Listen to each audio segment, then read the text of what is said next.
How are you? You may start. Okay. Good morning, guys. I'm Ibrahim Abubakar Mubarak, presenting from Kaduna State Education. I think this is my third TD presentation. My topic is SWOT analysis. That's my topic. I'm using Bincom as case study. But the reason why I like break it down into phases because of the broadness of the course. Like I have to break it into phases in such a way that I can take each part of the topic and like explain somehow better. So the first phase, the content here is the meaning of SWOT analysis. What do we mean by SWOT analysis? The definition of SWOT analysis and the component of SWOT analysis. So these are the first contents that I would like try and discuss. Other phases like the second phase consists of why do SWOT analysis, who should do SWOT analysis, how to do SWOT analysis the right way.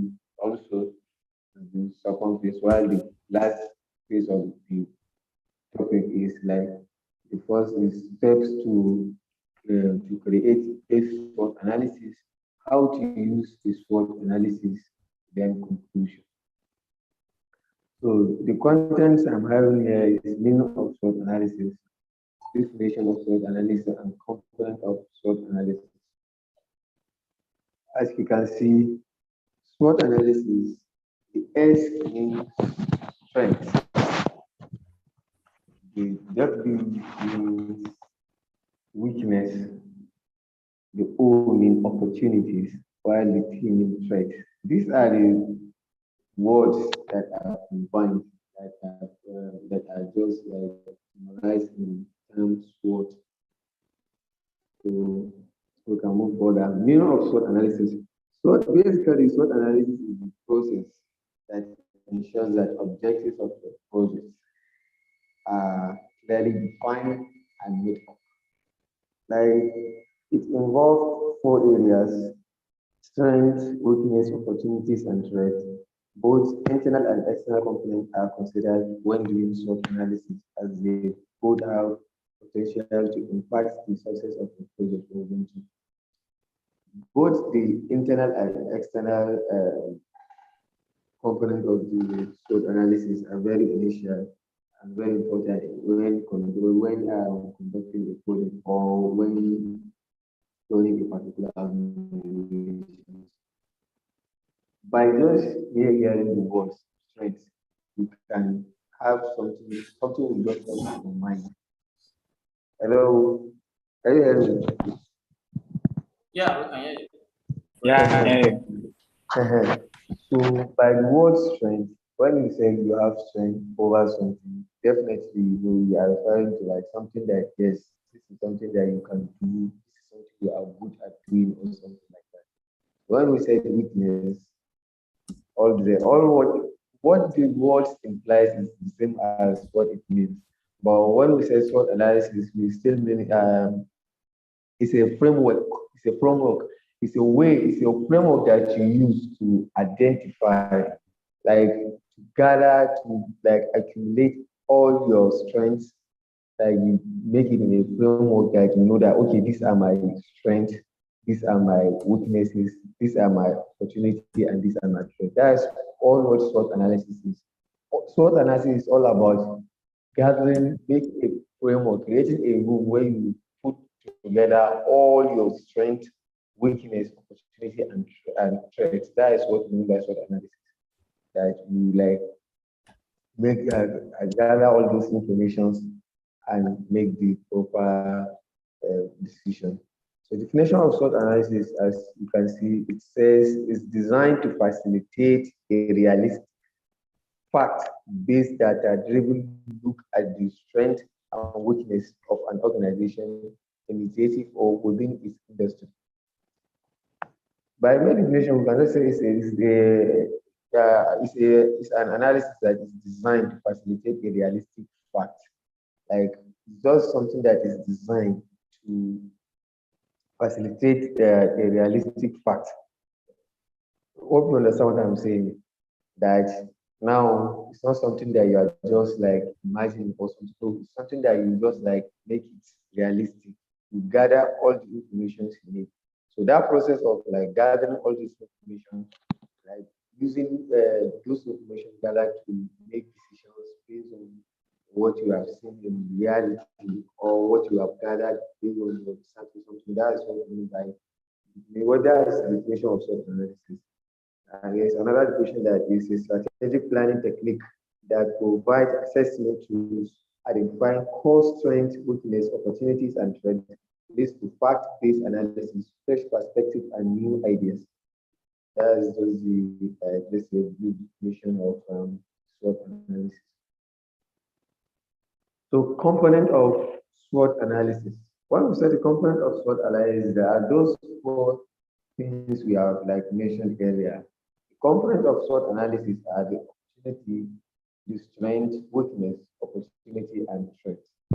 As is stated here, is that analysis present a SWOT analysis as a square segment. The components are square segment into four quadrants, each dedicated to an element of SWOT, which is the strength, weakness, opportunity, and strength. So we are going to, I would like to briefly explain the components. The first component is strength. Strength describes what an organization excels at and what separates it from the competition. When we say strength, we mean something the organization is very good at, like something that wherever you go, like knows it better than any other person. This is something that, let's say, this is something that you are very, very good at. You know it best, and you have a very good competitive advantage on others. A stronger brand, this is, it says a strong brand, loyal customers base, a strong balance sheet, unique technology, and so on. For example, if you are in the technological industry, you have the perfect technological tools that you use to educate your customers or you use to render services to your customer or things like that. When you have this advantage, like you have the best tools, the best means of like, communicating and all that stuff, definitely you be ahead of your competitors. So when we say strength, we mean those those opportunities that you have over your competitors. Strengths are things that the organization does particularly well in a way that distinguishes you from your competitors. For example, we have strong brand name, good reputation, cost advantage of properly know-how. These are examples of things that you can say.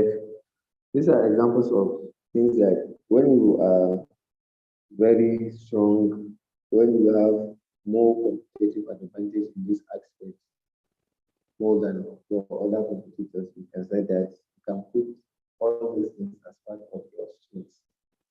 So somebody, when you say strength, you mean things that you have, you are very good at, things that you are well, let's say, you do it well, you do it best, more than any other people. So this is the little I can say about strength. SWOT analysis are the attributes within an organization that are considered to be necessary for the ultimate success of the project. Strengths are resources and capabilities that can be used for competitive advantage. As said earlier, for example, the strong brand names, good reputation, cost advantage of proper know-how, and so on and so forth. This about strength. And weaknesses. Weaknesses is just the opposite of strength. Weaknesses, these are things that you always find it difficult to like comply with, or maybe you don't even have access to. For example, just opposite of what we have mentioned earlier, brand name, strong brand name.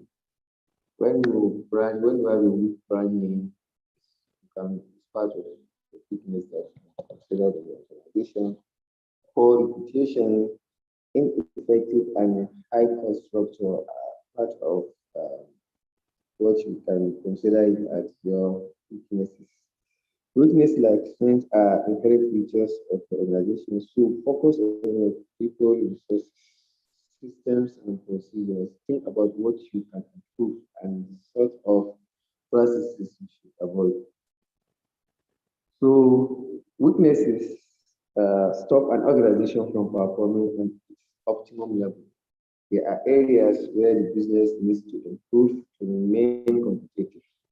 A weak brand, higher than an average turnover, high levels of debt, and inadequate supply chain or lack of capital. Those are things that makes your organization ineffective.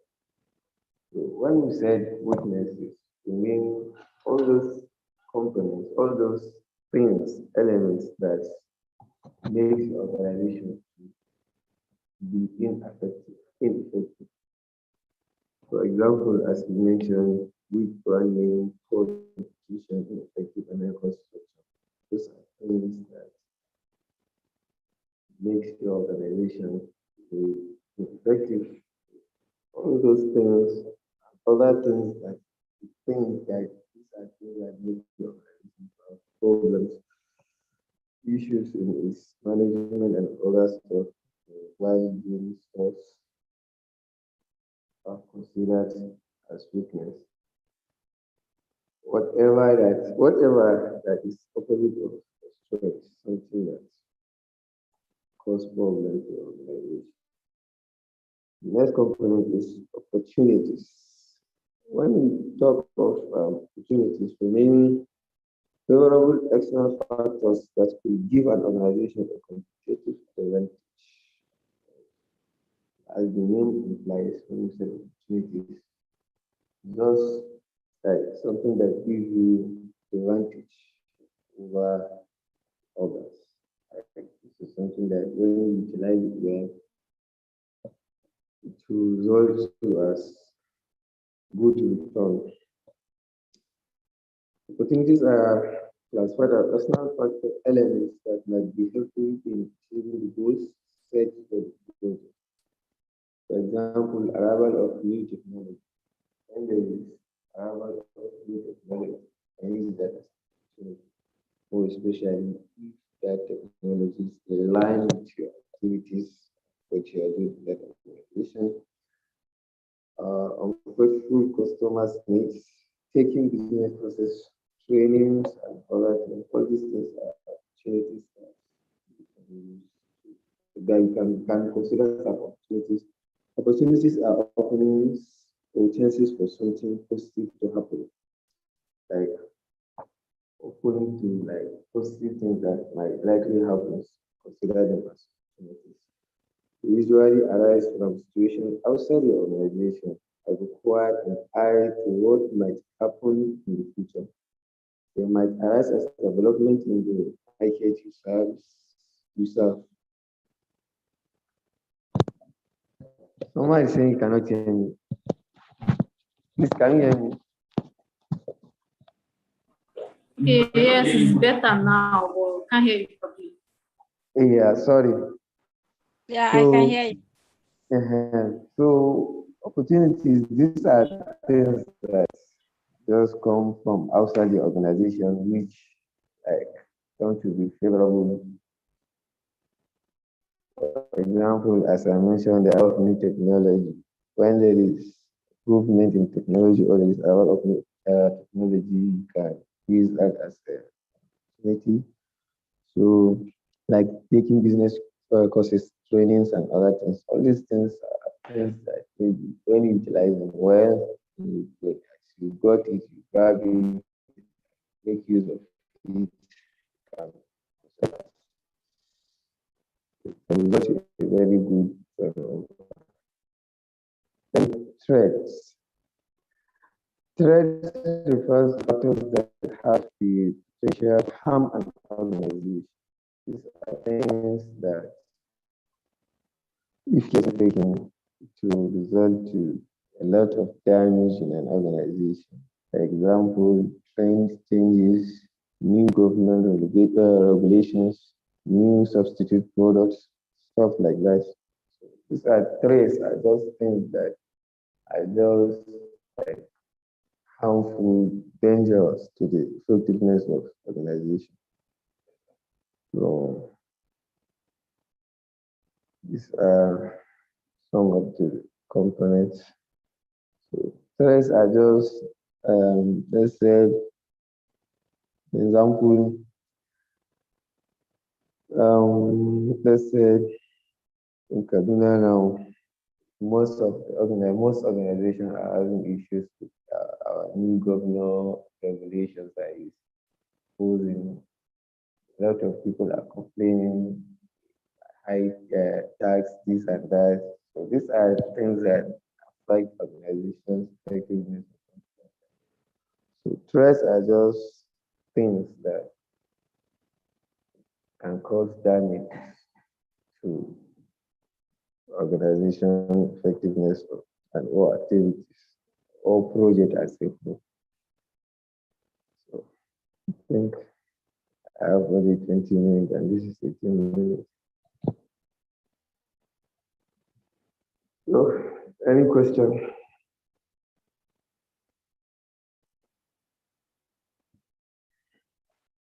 Hello, can you Yes, I can hear you.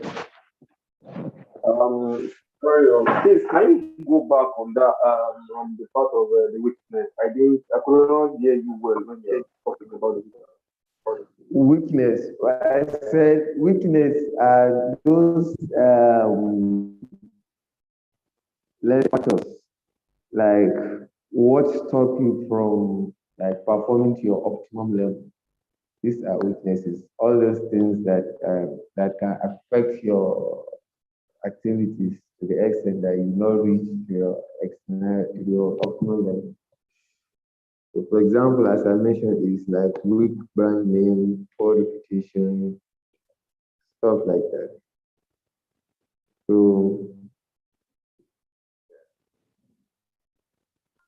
Okay, thank it you. will, yes, there are those formula that will prevent that will prevent you from having successful results within a project.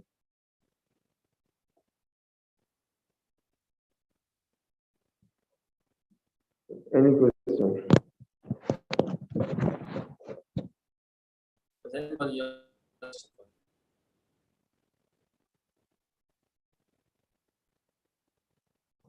Any other question?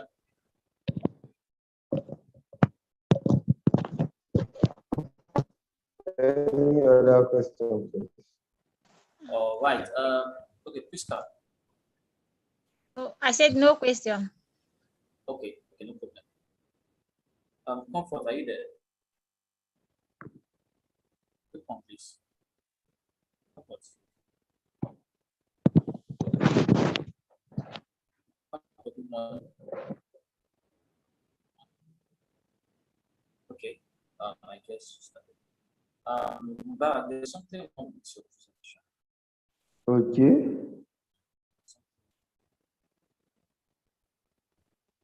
Okay, what I can see is that I was expecting to see more of image, but like teaching, you're not presenting. Okay, images. Yeah, you're just teaching. Images are what virtual images are. They present it a lot.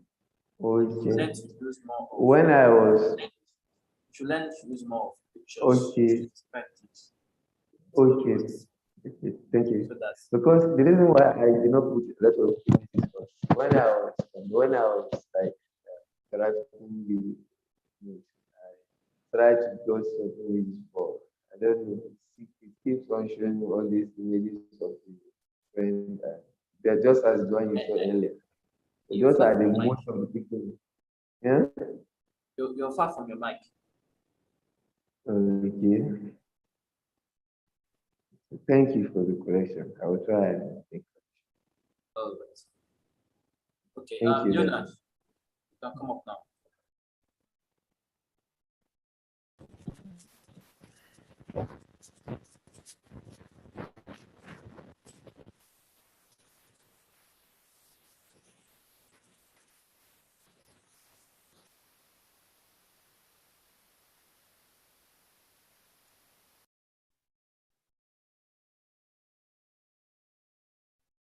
Leonard, we wait for.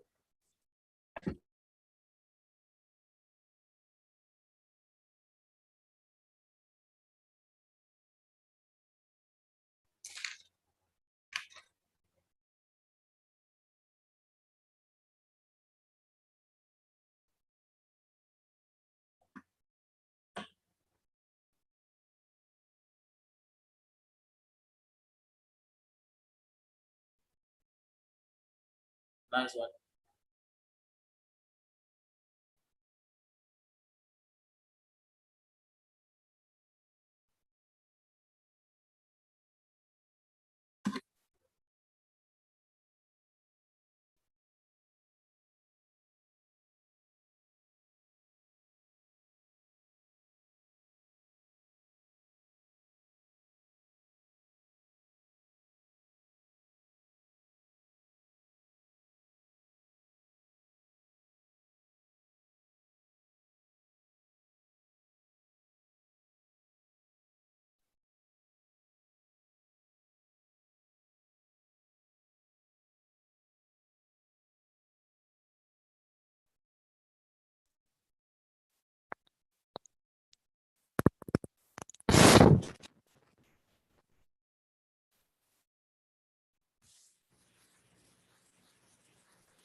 Leonard, you're waiting.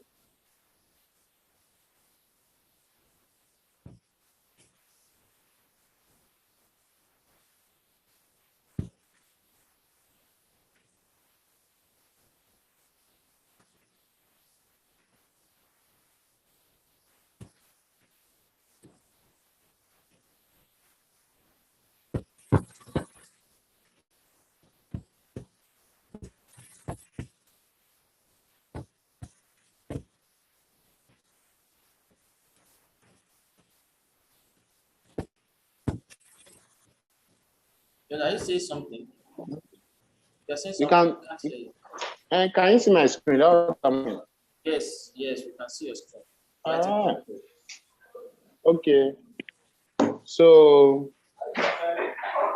good morning, everybody. I'm Leonard. I'm a Please, your PhD camera. intern in Bincom.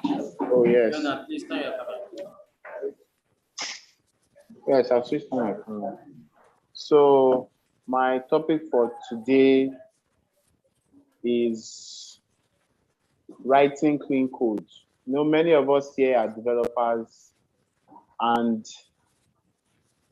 clean code is just basically a term that is used to refer to code that is easy for other people to see. There's a popular saying that a good programmer writes code that he can easily read, but a great programmer writes code that other people can easily read. So I'd just like to go through the importance of writing, like the ethics and the guidelines that you should follow in writing clean, readable code. So Clean code is basically code that is easy to understand and easy to change. You know, like let's say you are working in a corporation now and you are a developer, and eventually you are promoted to a Sorry. managerial role, or Sorry to you interrupt. leave the company. Yes, no problem. Your camera is. What are you doing? My camera is on now. It's on, but you can't see you actually. We're just seeing display. And we can see you now. Okay. So as I was saying, let's say you are a developer that is working in a company and you are promoted to a managerial role, or you leave that company to another company and somebody else comes to fill your position. It should be easy for that person to pick up where you left off. You shouldn't have to be going through it and back to understand what you wrote in your code. That's why it's good for you to document your code and make sure you use proper commenting, indentation, all these steps to make sure that your code is easy to understand. So some certain criteria that makes code easy to understand it needs to be easy for somebody to understand the execution flow of the entire application, how different objects collaborate with each other. Like let's say you're doing object-oriented programming, the role and responsibility of each class inside the function of your application, whatever that function does, what each method or function does in that application. And it needs to be easy to understand what is the purpose of each expression and variable. This is why you need to make good use of commenting. And let's say you are writing a function now. Let's say it's a function to calculate the amount of times a user logs in to a site in a month. It should be like something like public function user login amount of times. Don't go and give it one weird name that it will be difficult for somebody to easily get what that function is doing. You should be able to name that function in such a way that it will be easy for people to understand, okay, yes, this is what this function is trying to do. So you need to be able to extend and refactor your code. It needs to be easy to fix bugs in the code base, which can be achieved if the person making the changes understands the code and also feels confident that the changes introduced in the code do not break any existing functionality. So for code to be easy to change, the classes and methods are small and only have single responsibility. You see some code, they call it spaghetti code. When somebody just writes code and just write a function, they just keep on adding more and more and more attributes, more and more properties, more and more classes inside that function, that the whole thing just becomes a mess. So it's better for you to break your code down small by small so that it will be easy. Let's say you want to have a function for displaying date, or a function for updating a particular part of your database. Make sure it is only for that, not that it will be updating two different tables in your database. You understand? So you used to have clear and concise public APIs. When you are working with APIs are, sorry, are you hearing me? Yeah, Your API is your application programming interface. The API is your application programming interface. So you need to make sure that your APIs are well documented. You put them in the right folder so that they'll be easy to get to. So your classes and methods also are predictable and they work as expected. So there are some classes and some methods that you always find inside applications. So let's say you're working on backend, you will always have your CRUD, create, read, update, delete. There will always be a class for creating a new instance of a particular object, whether it is just basically a task on a to-do list application, or is a new student in the portal of your of your school's website.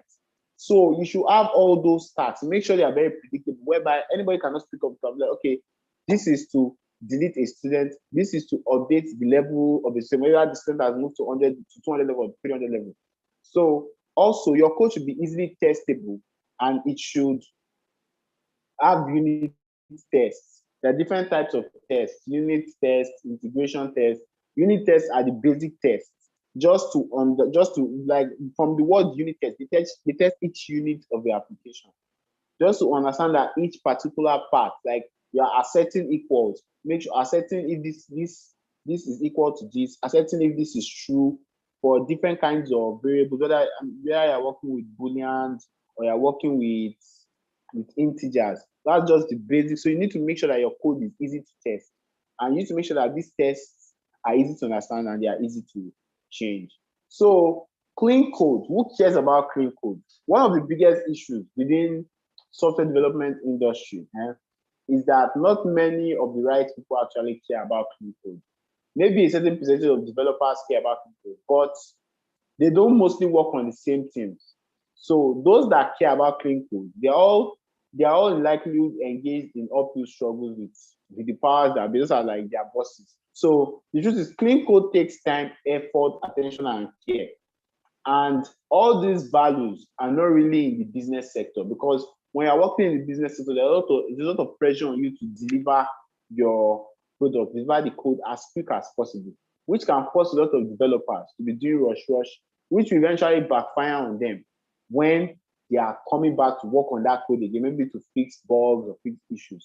So the reason is basically because this clean code ideology, it doesn't fall into the quality criteria of the quality triangle, which is mostly known as the project management triangle. Now, I will show you. You can see this triangle.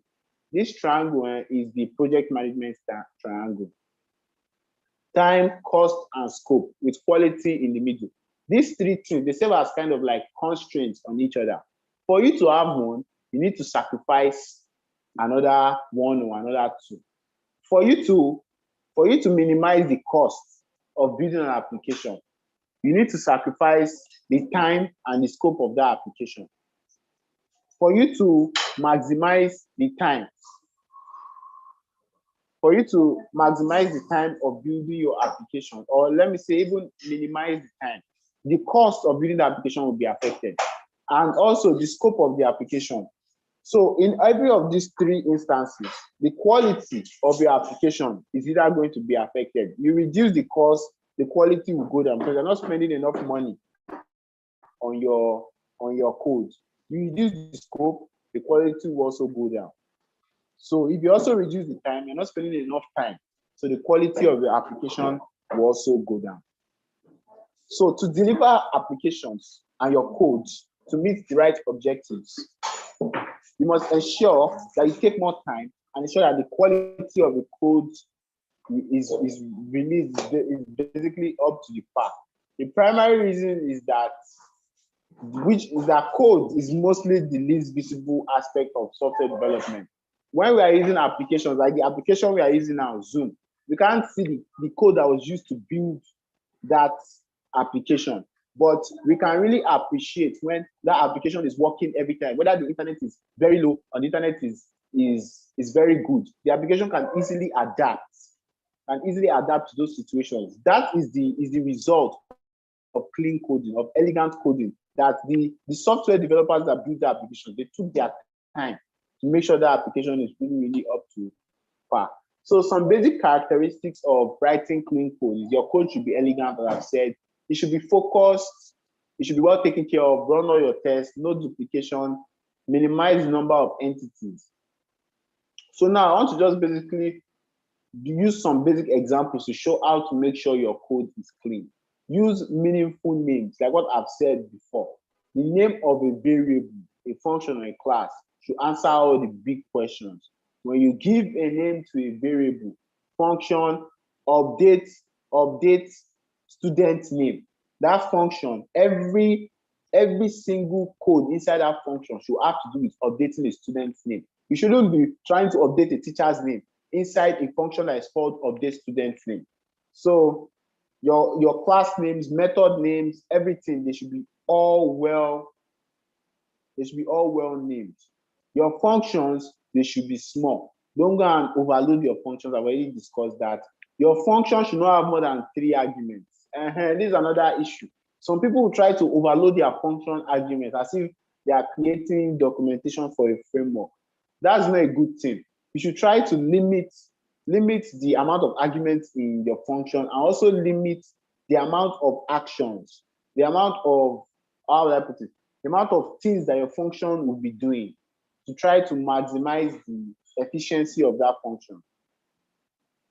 So this simple flow chart here is just showing you what the importance of clean code and how your code can be affected if you don't take the necessary precautions. Like, let's say you start a project now, then you have to decide between doing your program fast or doing them right. If you choose to code fast, you can see here, this person chose to code fast. And after he chose to code fast, you have to come back and ask yourself, did it work yet? If it didn't work, you have to go back again and start coding again. But if it works, it becomes a mass of kludges and spaghetti code, as I've discussed before. So what happens after that? It throws it all out and it starts all over again, and it comes back to the beginning of the project all over again. But if it decided to do things right, you will code well, and if you don't code well, you have to go back. But when you code well, are you done yet? No, and the requirements have changed. So it becomes easier for you when you code things right. So now I just want to talk about error handling. When you are creating your applications, you need to make sure that you deal with error and exception handling. So you should always have functions. If your code is clean, your code will always have functions that deal with good exception handling. So if a function has try and catch, has try keyword, then it should be the very first keyword, and there should be nothing after the catch or finally blocks. So your comments, I've also talked about comments. Comments, very, very important. When you're writing your comments, make sure that they are well descriptive, so that anybody that is reading through your code can easily know what this particular function does, this particular class does, this particular method does. Also, you need to make good use of your data structures like arrays, lists, to be able to reduce repetition in your code. You know, there is this popular saying that in programming, there's something called dry. Don't repeat yourself. So make sure you have good use of loops and your arrays to reduce the repetition in your code. So I also like to talk about what they call complexity. Complexity is basically anything related to the structure of a software system that makes it hard to understand. So you need to be able to manage complexity as a software developer. So the key to understanding good clean code is to understand the symptoms of complexity in your code and know how to avoid those complexities. So one of the ways of managing complexity is to change the amplification of your code. So a similarly simple change can require code modifications in many different places. So the goal is to reduce the amount of code that is affected by each design decision. Let's say you built an app now, then the app has been deployed and people are using the app. And there's a particular functionality that consumers are complaining about. And that functionality, the way you build your app is that if you make a change to that functionality, you have to make a lot of changes all across the application. That's not a good thing. You should be able to make sure you reduce the amount of effect. Make sure that your code is reduced to such a way that it's decentralized, in such a way that that change that you'll be making, it will not need serious changes across the board, across the entire application. So another way to manage complexity is when you're looking at cognitive load. So this is the level of required information or system knowledge a developer needs to know in order to complete a task. The higher the cognitive load required increases the chances of bugs arising and time a developer will need to complete the task. So you need to reduce cognitive load. Another thing is managing unknown unknowns. So unknown unknowns, basically, are the parts of your code that are not really obvious, but they need to be modified in order to complete a particular task. Now, these unknown unknowns, this is something that a developer needs to know, but there is no way for them to find out or even whether there is an issue with them. You know, there are some parts, if you are coding, there are some parts of your application that you'll be seeing error, and you just not be able to detect that where is this error coming from. Then you now eventually find out that even the error message you are getting, when you trace that, you see that there is no error here, but eventually find out that maybe it is one particular function that you are not even using, that you wrote one time, maybe weeks ago, that is now affecting your application. That is basically what they call an unknown unknown. So you need to be able to be careful with all your functions, your classes. Make sure that everything in your code is what you are currently using. So the major causes of complexities are dependencies and obscurities.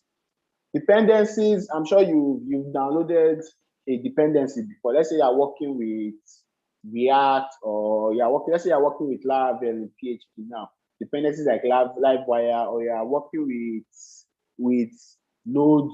You are downloading lots of packages. So those dependencies, they are good. But if you end up downloading some dependencies, they can actually affect each other.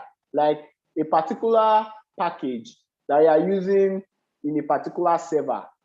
Now, you can be using another package again from another server for two different applications, but they can now start kind of conflicting each other and affecting your application. Also, obscurity, you need to make sure that your code is not obscure. Make sure that you use the right methodologies. You know, the obscurity mostly happens when important information is not obvious, often with dependencies, which is also not obvious that a dependency exists. So obscurities, they lead to inconsistencies in your code. So you should try to reduce the amount of obscurity, and you should be careful with the dependencies that you are using in your application. So these are just some basic things you can know and you can observe in order to make sure that your code is very clean, very readable, and reusable for other developers. So thank you. Any questions? Anybody would like to ask any questions? Yeah, I have a question. Hello, Donald. Can you hear me, Donald? Yes, Can I anybody can hear hear me? you. Yeah. Okay, my question is about the error handling. Like, you know, when you are coding, you can have an issue like something like just a semicolon is missing, and you keep looking for it. Like, as in, sometimes when I do VADOM a particular variable to get the information, yeah, I don't normally get the error there. So I'm asking if there's a better way of handling errors. That's why you should write functions. That's what I was talking about, like exception handling. Like you should write functions that catch those errors. Normally you can have your own. Let's say you forget a semicolon, like what you are talking about now. Yeah. You forgot to put a semicolon in a particular place now. I'm giving you error. So it's better for you to kind of preempt that error where you are writing all these exceptions. You are trying to catch that type of error, so that your own code, the console, let's say, when you are writing that function, you're the one that will tell the function what to display in the console. Like maybe you want the function to say, Priska, you forgot to put the semicolon in so that it will be easier for you yourself to detect that semicolon that is giving me problem here. So I can easily now. For me, I'm using the OP. That's why now I get it. Thank you. I don't code it. Sorry, I mean PDO. Yeah. I don't code the OP. That is writing of functions. I use PDO, normal procedural. PDO. Yeah. So that's why I normally get those errors. No problem. Thank you. Yes. Any other questions?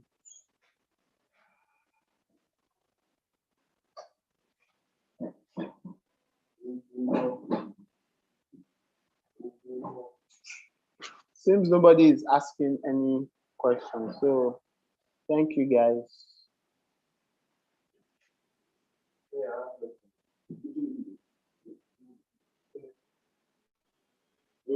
I have questions.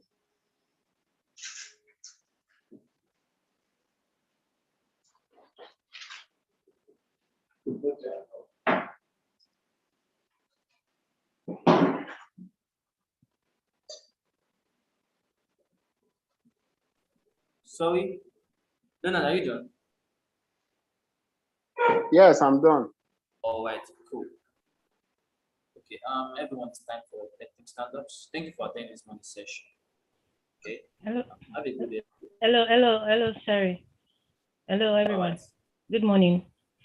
Please, your signing in format has changed, and most of us have not adopted that method. Please, if you have signed in and you didn't follow the new method, please go and adjust it. Please go and edit it now. Hope we all get that. Sorry, what is the new method? The format is there. The format is there. You see the format, you check in at which location and which team. It has to be indicated when you are checking in. Okay. Good morning. Samuel, can I say something? Yeah, you can go ahead. Yes, okay. Yeah, everyone is supposed to do their personal development, and you're supposed to give a status update on how it's going. Every morning from 8 a.m. to 9 a.m., you should be doing your personal development. Then at the end of the week, you're supposed to tell us how many hours you spent on that course and post the link to the course. So on Monday, on the personal development channel, I posted a message and asked everyone to give their update on the amount of hours they spent on their PD last week. And the link, The login. Yeah, I can- The login. Samuel, I can hear you. Don't worry. In the last Should I continue? we'll discuss about Hello? balance. Okay. Sorry, I didn't get that. We will discuss about it during the online. Okay, so, okay. Yeah. Don't worry. Okay, no problem.